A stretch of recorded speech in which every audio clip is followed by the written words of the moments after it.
বাংলাদেশের যেগুলো ব্যাংক এখন ধ্বংসের মুখোমুখি চলে গেছে তাদের এটাও বড় একটা কারণ যে ইনফ্লেটেড ওয়েতে যেগুলো ক্লাসিফাইড লোন সেগুলো ক্লাসিফাই অনেক ব্যাংক করে নাই, তাই তারা বোর্ডের প্রেসারে করুক, হায়ার ম্যানেজমেন্টের প্রেসারে করুক অথবা নিজেরা ইচ্ছা করে করুক।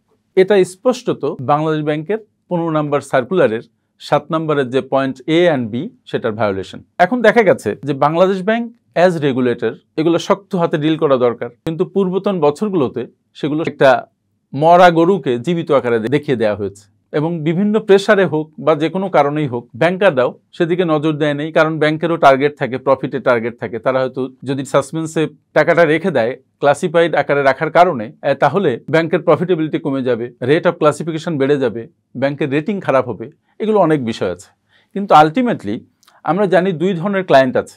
ধরনের ক্লায়েন্ট তারা ইন্টেনশনালি ক্লাসিফাইড, আর এক ধরনের ক্লায়েন্ট আছে তারা ক্লাসিফাইড হয়েছে, ঋণ খেলাপি হয়েছে, কিন্তু তারা ইন্টেনশনালি ঋণ খেলাপি হয়নি। তারা মূলত ঋণ খেলাপি হয়েছে সিচুয়েশনাল কারণে, ব্যবসা খারাপ হয়েছে সেই কারণে।